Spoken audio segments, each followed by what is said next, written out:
And we are recording. And I want to really welcome you, Dicken. And I'm really glad that you would take your time to spend a little hour or something with me. Oh, well, it's great to be here, Esben. And before we actually started, just wanted to ask, how much time do you have? So I will keep track on time. Do you have somewhere to be? And do you have an hour, 45 minutes, or? I set aside an hour. Okay, great. Then we'll be sure to release you from this conversation before you have to go. Okay, good. So just a little introduction, for at least from what I know, is that you have been around this work for most of your life, actually, for half of your life. Isn't that right? Yeah, it's was 1986. 1986. I came across the principles. I had been working for 10 years as a psychologist before I discovered the principles. Okay. Yeah, so just for the people who will listen to this, the principles is the stuff I talk about all the time in my videos and in my coaching with people. And I don't want to get into what the principles are because that's a whole conversation in of itself, or at least it could be. But I like always when I interview people, I love to hear their journey. How did they come about this understanding, and how has it developed from where they started until, where you are now? Well, I had been working as a psychologist and for 10 years. And I met a man named Sidney Banks. And he wasn't in the field of psychology, but it was someone told me that he was a very interesting person, very down to earth, and he was a man from Scotland with a 9th grade education who had had a profound awakening to the spiritual and psychological nature of human beings. And that I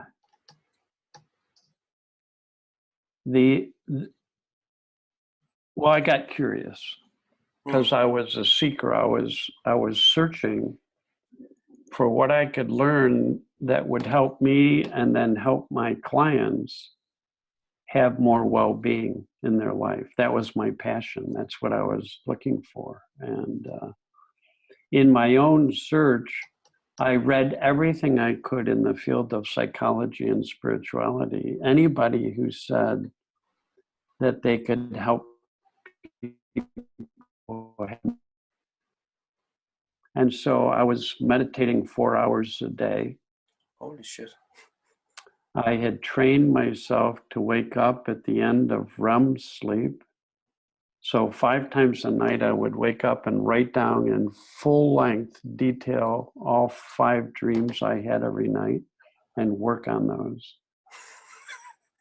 I would often write down what I was thinking and then challenge those concepts as was taught in cognitive psychology. Reframing my thinking.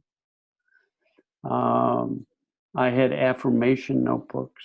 I had structured journals. I had unstructured journals. I read at least 3 books or more a week, constantly searching for the answers. And when I met Sid Banks, basically he said, go home. He said, you can't get wisdom from another person. It's impossible. They can't give you wisdom. They can share with you what they've learned, And he said, the only place you can find what you're looking for, wisdom, happiness, well-being, you already have it, and it's deep inside of you in the quiet of your mind. And if you look there or touch that space in the quiet of your mind, your well-being will reveal itself to you. And I was intrigued by this man. He was down to earth. He was humble. He was not selling anything. He was not promoting anything. He was not trying to get you to believe anything. He's saying, I've discovered the very foundation of all human psychological functioning.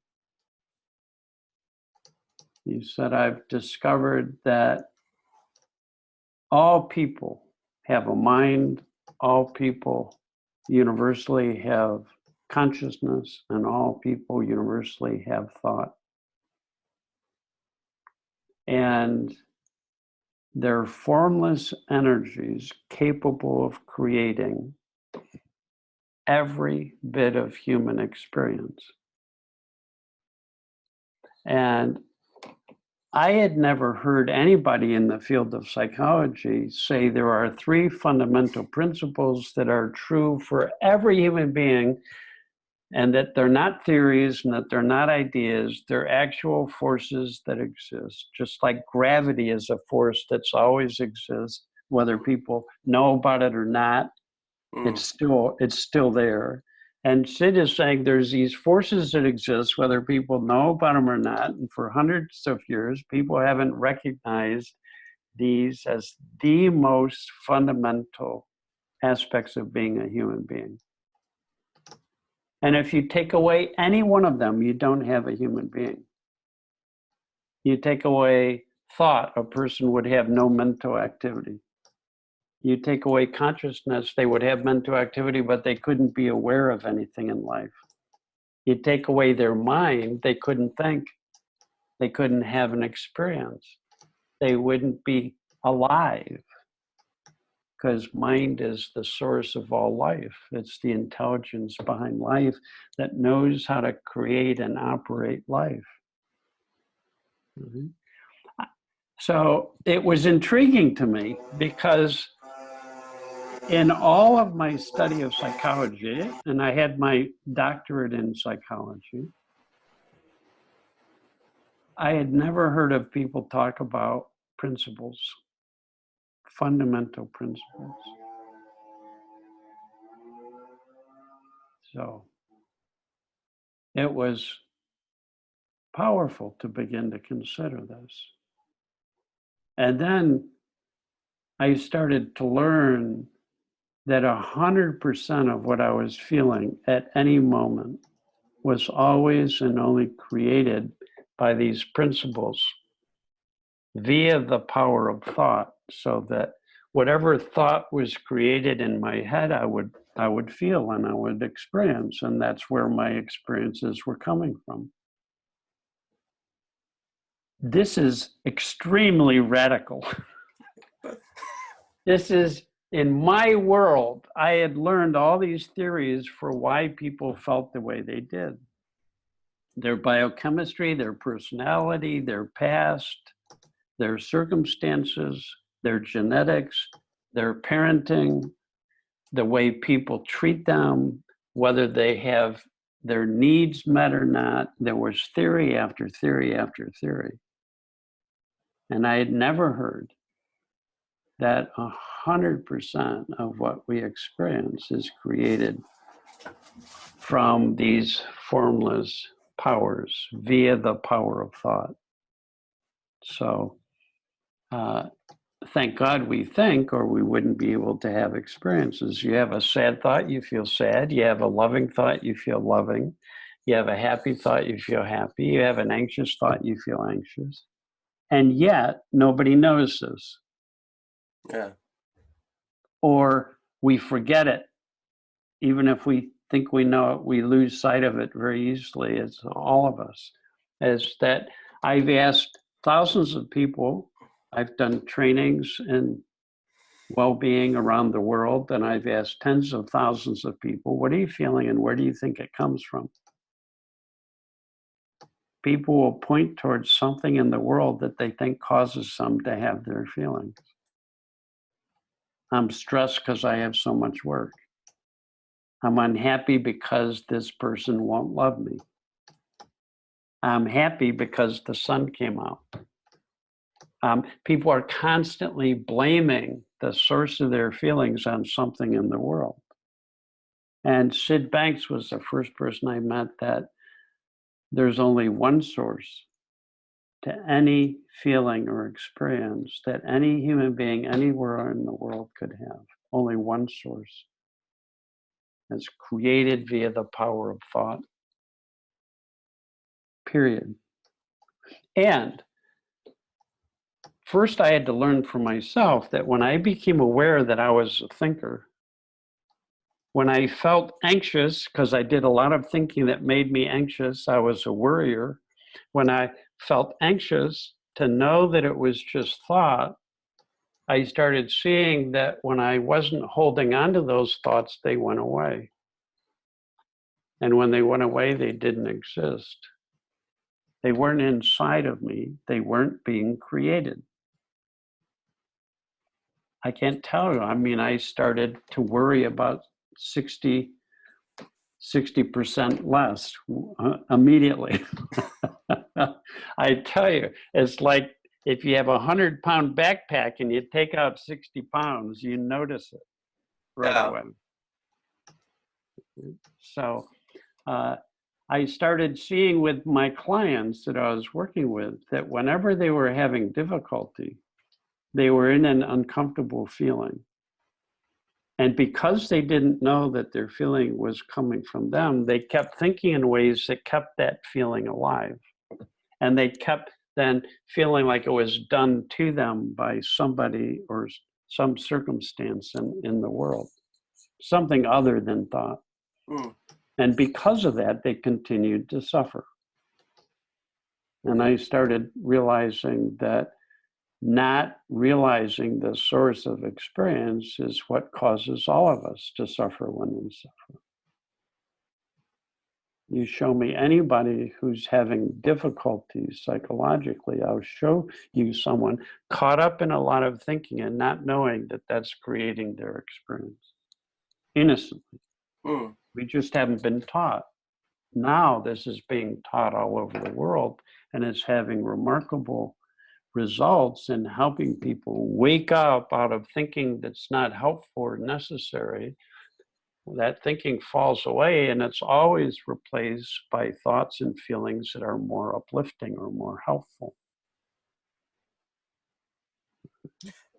Yeah, but I talk to a lot of people now who has seemed like to have a pretty good intellectual understanding of, oh yeah, it's my thought, it's my thinking that creates my feelings. So how can I change An intellectual understanding doesn't help any of us. It would be like if you wanted to learn how to ride a bicycle, you went to the library and read every book on balance that you could, and you understood balance intellectually. It doesn't mean you can ride a bicycle, right?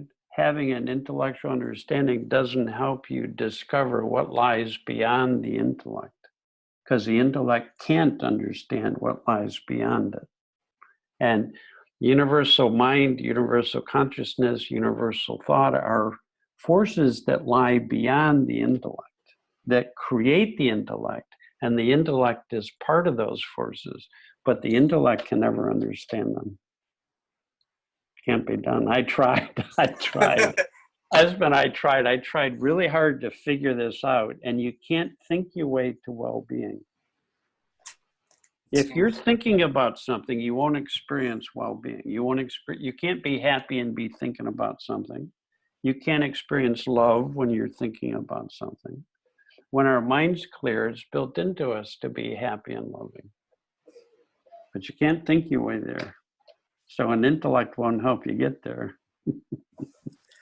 No, and that's one thing, that people have an intellectual understanding of they know they are thinking, and at least they think that, okay, I know my thinking creates my feelings, but there's something out there, which my circumstances, which has also something to do with my feelings.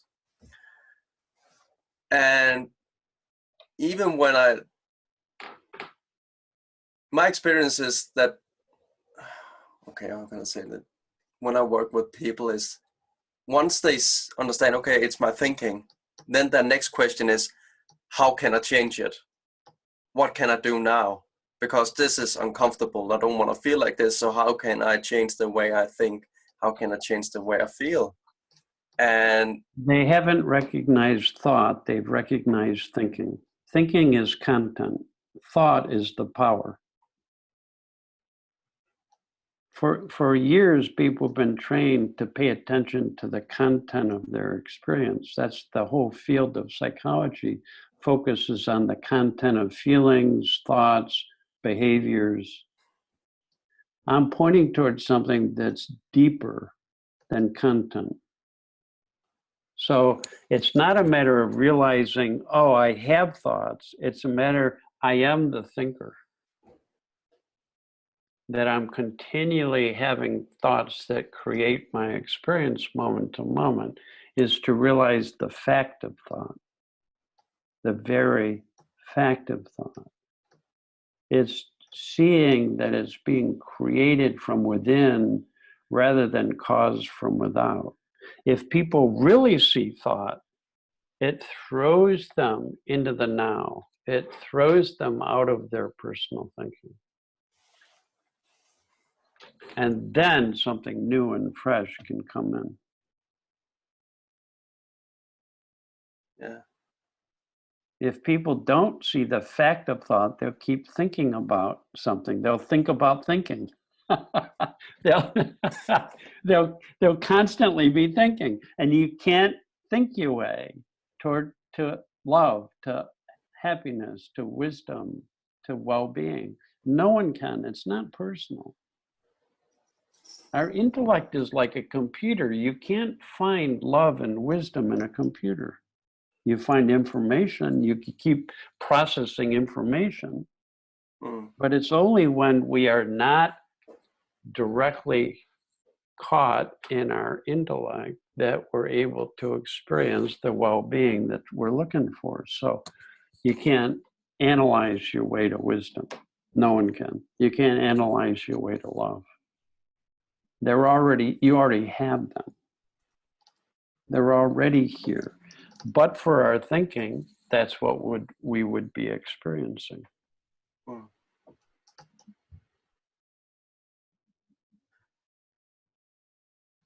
The thing I wanted to go with when we started is actually,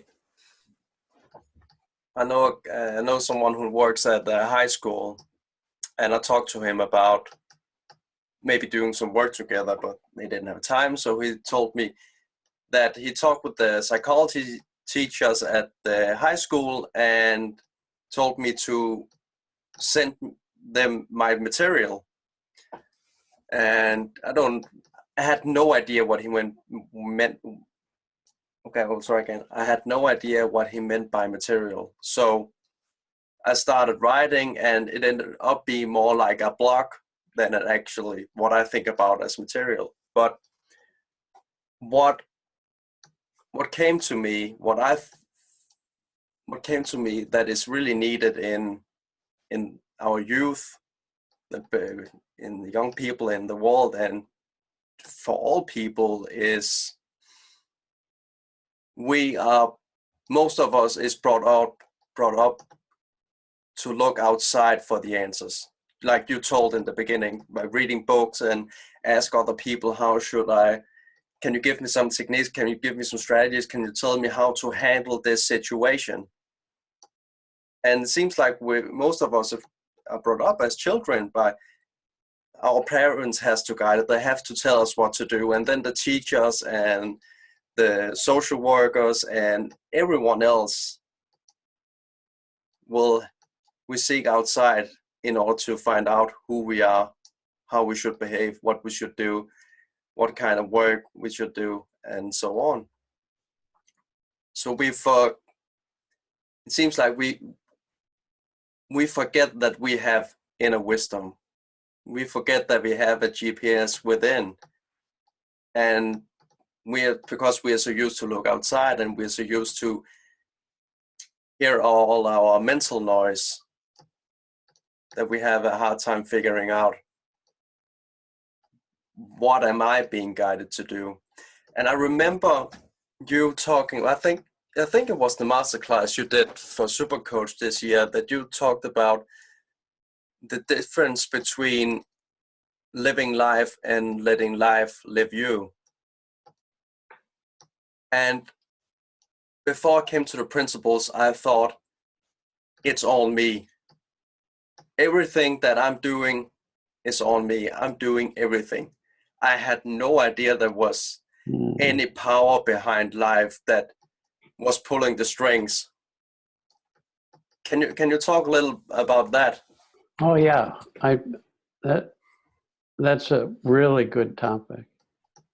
You know how I said there's 3 principles? Yeah. The principle of mind says we all have a mind. Our brain is not our mind. It's part of our mind, but it's not our mind. Our mind is what thinks us. Our mind is what runs the brain. Our mind is the intelligence behind life that knows how to create and operate life. Now, on a practical level, Esben, it's very helpful for us to discover things that are always true for everybody. What Sid Banks used to call facts rather than beliefs. It's a fact that when people's minds clear and quiet down, this deeper wisdom brings us thinking that's helpful. It brings us feelings that are more uplifting. That's why it's called wisdom. It helps us to thrive. It helps us to do well in life. Now, in a very simple manner, it brings us common sense. So any human being, when their minds are quiet, suddenly have more common sense. So that when people listen for and trust and follow their own common sense, they see that that always will lead them in the right direction.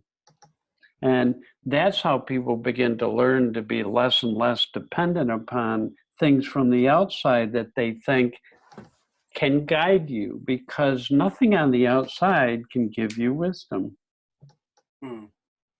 Wisdom is a formless intelligence that breaks through into human consciousness as clarity, perspective, understanding, common sense, insights, inspiration,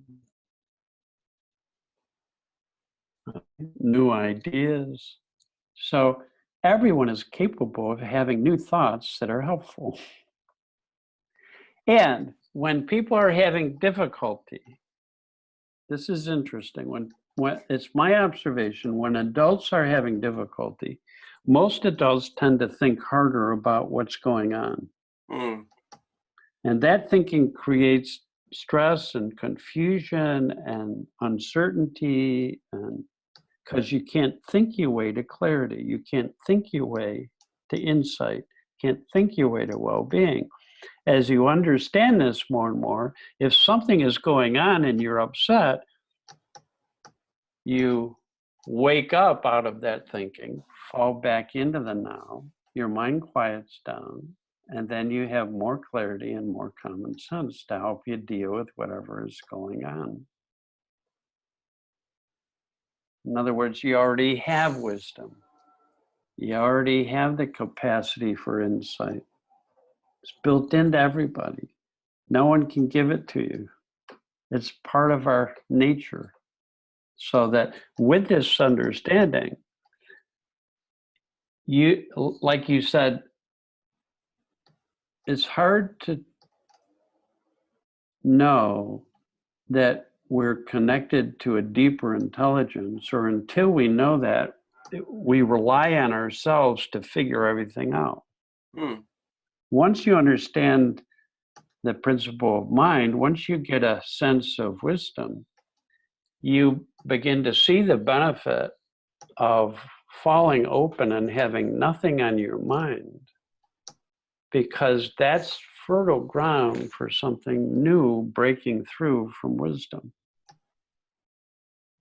So most adults, without this understanding, or when we don't have this understanding, we're searching, trying to figure stuff out, and we don't get a lot of common sense and wisdom coming through.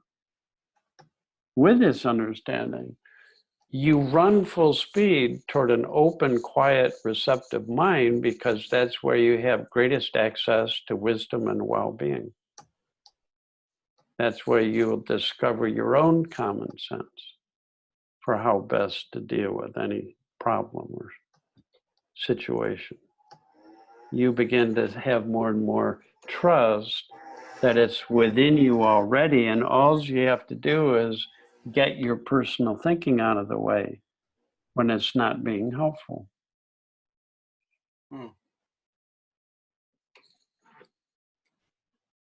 And for me, at least, one of the things that has taken away a lot of the pressure is seeing that there is no right answer in any situation.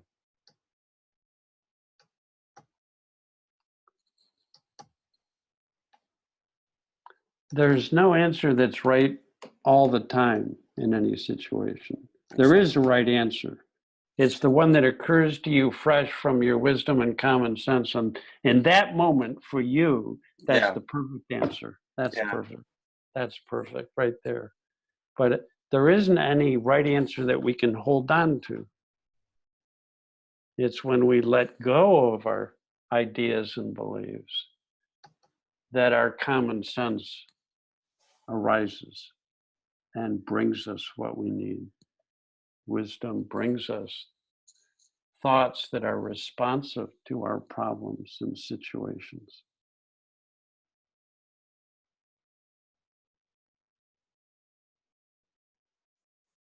I think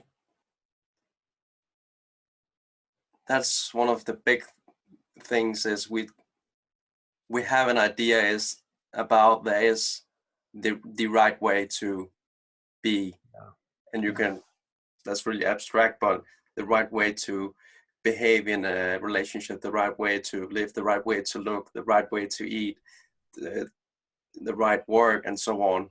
And we think that this right way is our gateway to living a happy life. Yeah. I know. I thought that. I was looking for answers that I could hold on to. And the paradox is when you don't hold on to any thought, your mind clears and you automatically have more perspective. You automatically start thinking with greater clarity.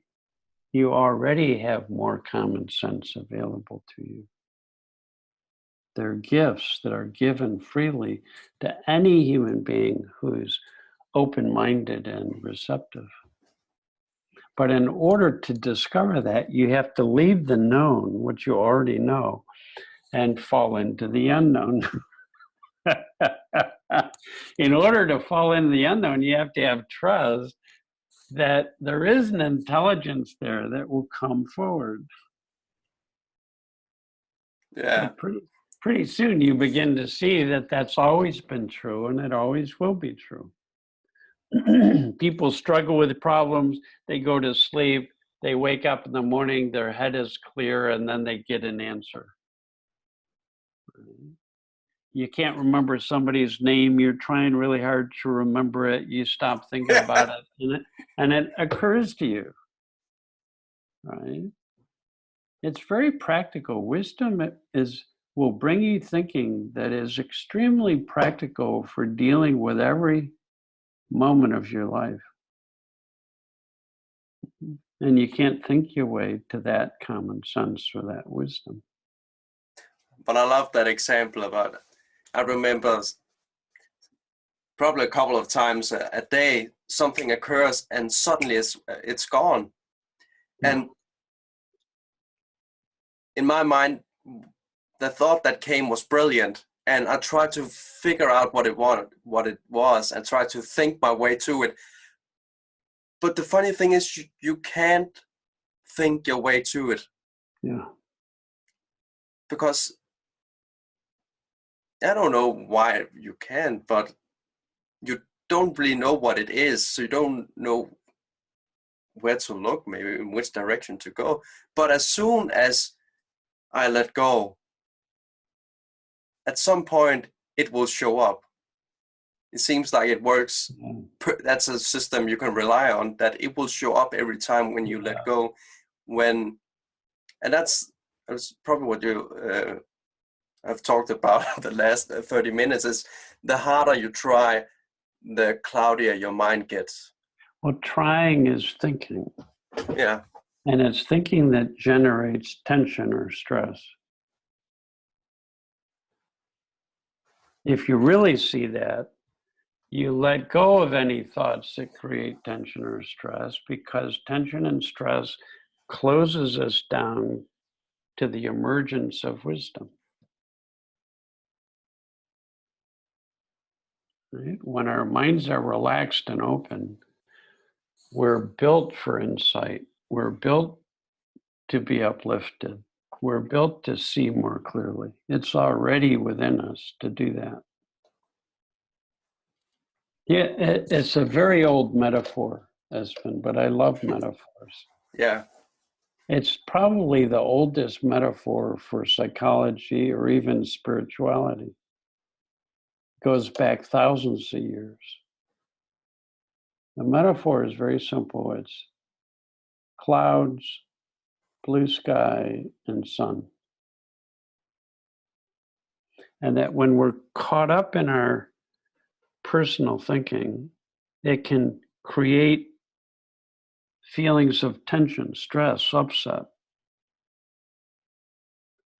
When we are not caught up in that thinking, we come back to the now, which is, in other words, we fall into this open space of blue sky that's untouched by all the thought storms.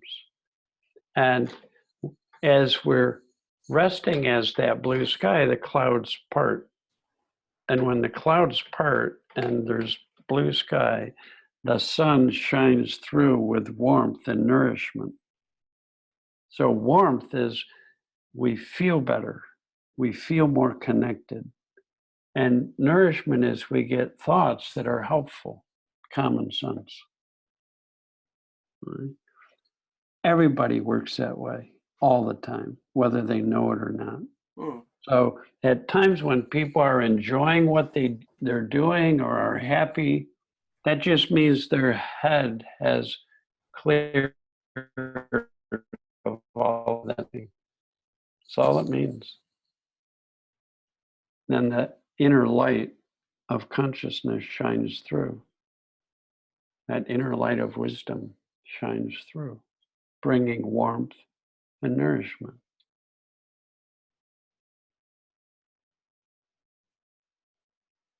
Very simple. Very simple. The principles help simplify. That's the nature of a principle. It brings it back to what's most fundamental. We all think, we all can be aware, we're all conscious beings. We're all have a connection to an intelligence that knows how to create our experience, knows how to bring us what's helpful when our ego or our personal thinking is out of the way. Understanding that changed my life. Simplified it and changed it. Anytime I felt tension, stress, or upset, That feeling let me know I was just caught in my own personal thoughts. Recognizing that, I'd let go of everything I was thinking. Everything, not some of it, not start thinking about something else. I'd let go of thinking about everything. That's what's called the now. The now is free of personal thought.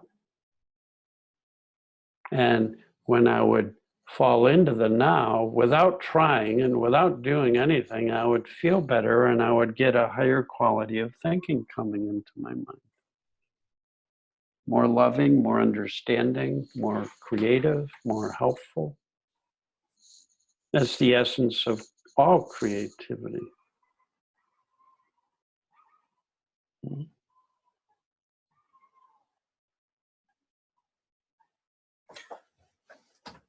So there has been this big discussion I've seen in the community, 3P community, about free will. Yeah, I know. Have you followed that discussion? Yeah, it's really, to me, it's really quite simple. Yeah, I'd like to hear your opinion. I'm a free thinker. Right now, I can think about something, or I can come back to the now and disengage from my intellect. This laptop is a tool. I can use it or I can not use it. Mm. My personal mind, my intellect, is a tool that can be used wisely or unwisely depending on how we use it. Right? So I have free will. I can think about things.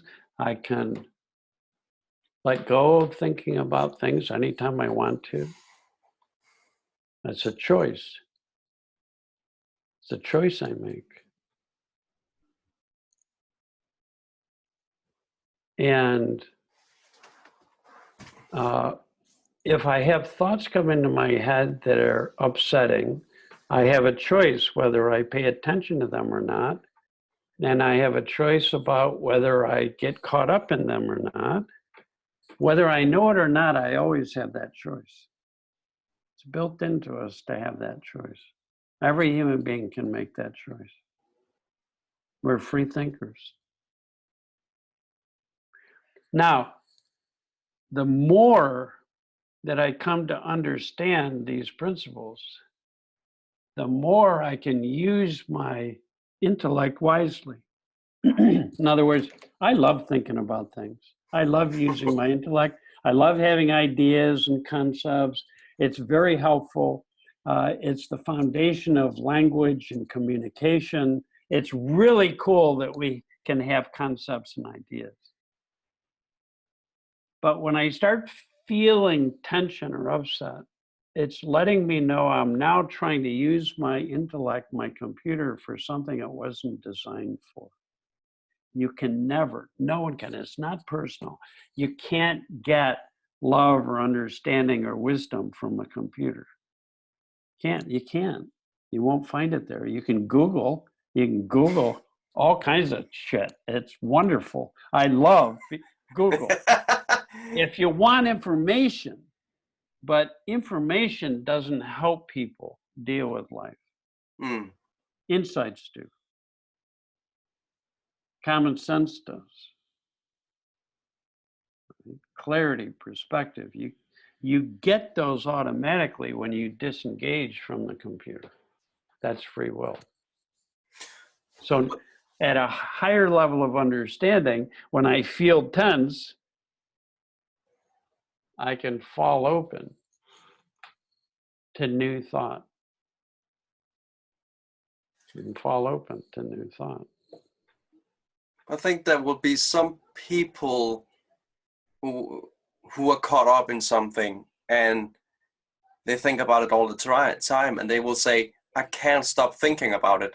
I know. I've tried to stop thinking about it and I just can't stop thinking about it.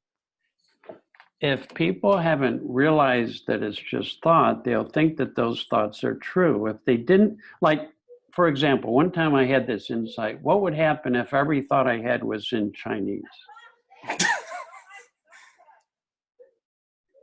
Would I be able to stop thinking about something? Well, it wouldn't matter if it was blabbing away in Chinese. I wouldn't pay attention to it. I wouldn't think there was any truth to it. I wouldn't know. I'd just ignore it. That's free will. I didn't know you could do that anytime. You could just ignore what you're thinking. That's called being in the now. When I played sports, I ignored what I was thinking or I couldn't play sports. And when I wasn't thinking about things, my wisdom guided me toward knowing what to do and where to go and how to be. And if I got in my head, I didn't play very well. Mm. So they'd say, Bettinger, get your head in the game. Get your head in the game, which means stop thinking about it. Because when you stop thinking about it, you don't stop thinking. You just now have access to a deeper order of thought.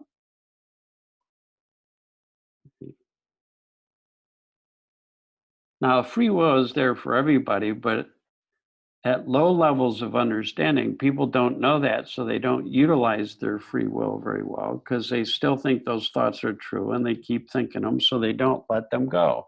Mm.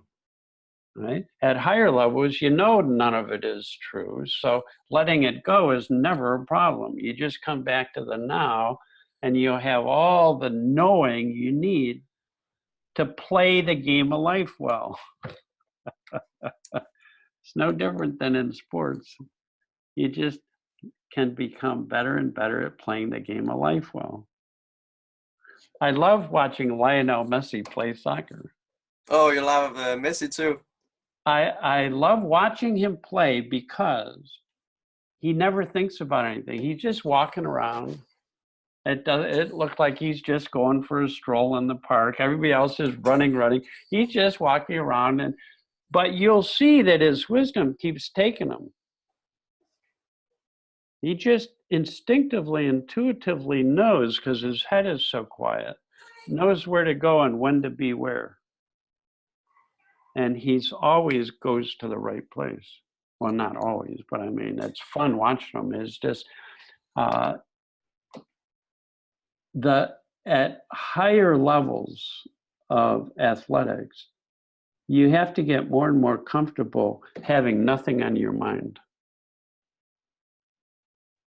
The more you get caught up in your personal thinking, the more you make mistakes, the less well you do, the less you're guided by wisdom, the more you just keep clouding over your responsiveness. When I've worked with professional athletes, when they're having trouble or difficulty, they're just caught back up in thought and don't know it. And as they wake up to that and see it's just thought, it's not truth, as that thinking falls away, they find their natural talents and abilities again. Because they're right there for the taking. Yeah. I've for a long time used that sentence that you can't both play football and think football. Those are two different things. Yeah. And I think everyone who has played any sports knows that when they are up in their head, when they're thinking about how they're doing, what their trainer's thinking, their teammates and the audience, you're going to play pretty bad often. But when you're not, it's almost, when I think about when I played football, when I'm not there, when I'm not present, when I'm, it often goes, well, I play closer to my abilities, the abilities I have, the level of potential. And that just sometimes when you're forced out of your thinking, like if you have to go and intercept another player, if it's football, for example, you are forced out of your head. Mm-hmm. It's very interesting that the less we think, the See, I better would we say do. I would say that we're not forced by anything in the world. It's just in certain situations we use our free will. We know we can't afford to be thinking about something, right? So we give ourselves permission to stop thinking, basically, saying, well, I got to get this ball, and I don't want to be thinking about it right now. So, boom, we go for it. You see, that's free will, too. Mm. That's a choice we're making. We may not recognize that it's free will or that we have that choice. At higher levels, you know that that's a choice. At higher levels, you also have respect that when you're not in your intellect, you have no control over what comes, but you have a deeper faith and trust that what does come fresh is going to be perfect. It's going to be right. It's going to be helpful. It's going to be useful. Yeah. I think I have gone from talking about when I was very interested in NLP and traditional coaching. When I talked about confidence, it was always self-confidence. Like it was me. I had to believe in myself. I had to believe that I could do it. Yeah. But I never use self-confidence. But I have noticed that I am very confident. Not in that I'm so great, I have great abilities, but I'm confident in, like you said, if I can show up with nothing on my mind, things often go pretty well. Something will occur to me, even though I don't know when I'm going into a coaching session. You know that when you're going into talking to another person, you have no idea what they're going to say. And therefore you will have no idea what should come up. But if we plan ahead, we won't be able to respond and listen to what shows up in us, the wisdom within us. So yeah, I have to, but that has come with experience, that I had developed a confidence in, in myself, but more develop a confidence in life, in mind, that I know everything will be all right.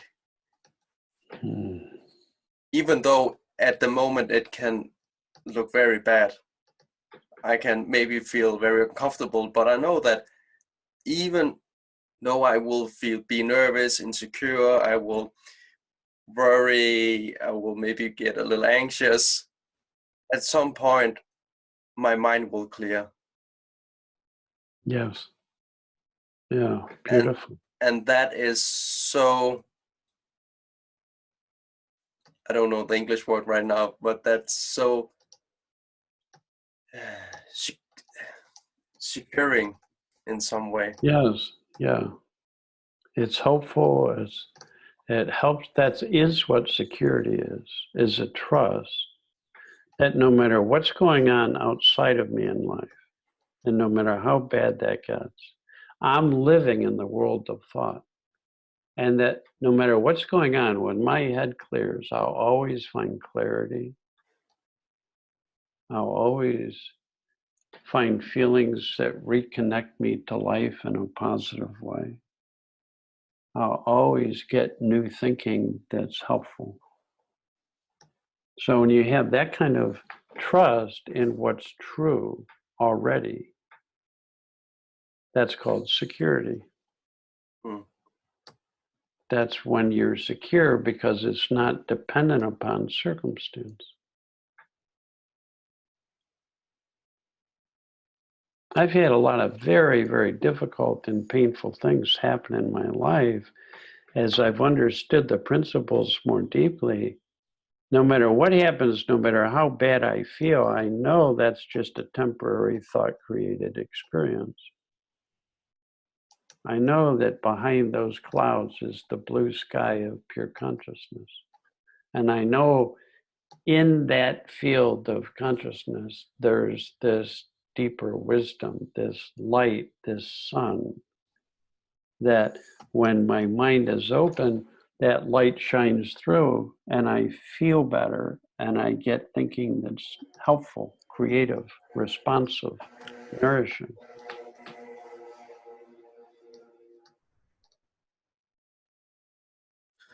Yeah, I'm very. I'm actually in 2 weeks. I'm doing my first speech in front of a group,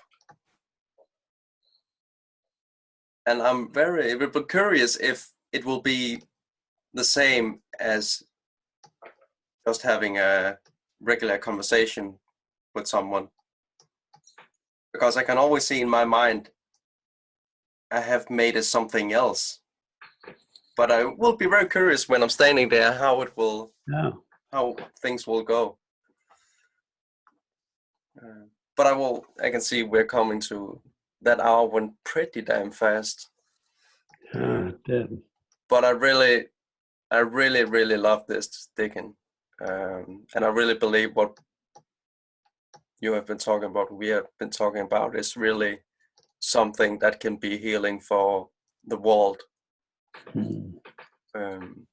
So thanks a lot for joining me in this hour. You're welcome. And thanks, Esben. It's been great talking to you. And of course, I will put Dicken's information in the information on the link or whatever people want to see it. So if they want to get in touch with you, they can find you through that. And